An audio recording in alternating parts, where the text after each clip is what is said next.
everybody. Today I'm here to do a video for Top 5 Wednesday. This tag was originally created by Lainey at Ginger Reads Lainey, and I will link her channel down below. So if you're interested, you can go check out what her Top 5 Wednesday topics are for this month and upcoming months. The topic for this week's Top 5 Wednesday is books that deal with mental health or mental illness. So the top 5 books that I have in this genre are actually books that I have found to be the most helpful in dealing with anxiety and depression. So let's get started.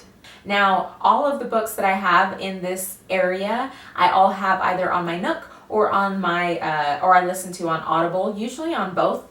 So I will be posting up the covers to these books as I go through them because I don't own any of the physical copies of them as of right now. I like to have them on Audible because then they're on my phone constantly and I can always go back no matter where I'm at. If I'm in the car or anytime, I can just throw on my headphones and listen to them. I have bookmarks in my Audible of all of these books, of sections that I like to go back to. So that's usually with books like this that are very informational. I usually like to have them either on just Audible or both Audible and in a hard copy. So the first one is called There Is Nothing Wrong With You by Sherry Huber, and it is by far the most impactful book I've ever found on dealing with anxiety and depression. I suggest it to every single human being that has a pulse.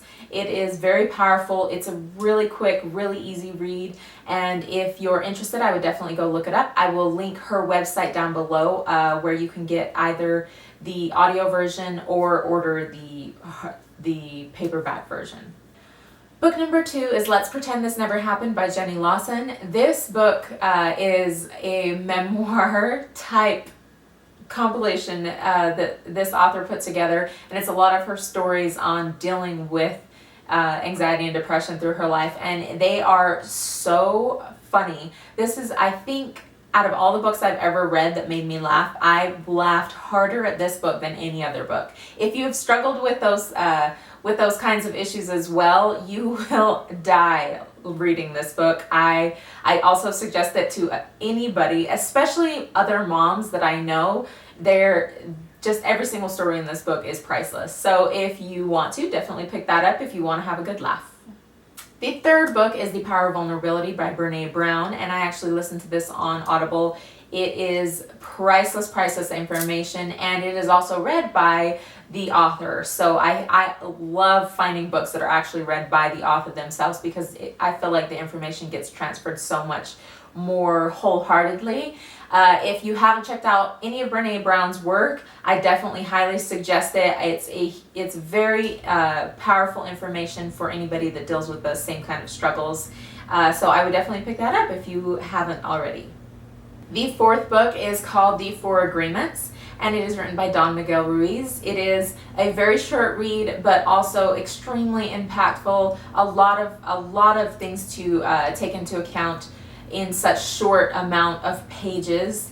I actually had this on my Nook. I liked reading it per se. I didn't really like the voice of the person who read it on Audible, so I never ended up getting it. But it is such a quick read, really easy information to go back to, and it's definitely one that fits in my top 5 that deals with mental health. The fifth and last book is The Power of Habit by Charles Duhigg. I hope that's the right way to say his last name. I found this book to be so information-packed on just how the brain works in dealing with all kinds of bad mental habits and mental illnesses, and how the habits play into mental illnesses at least.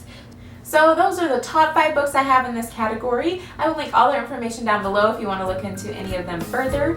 Thank you so much for watching. Feel free to subscribe, and I will see you in my next video.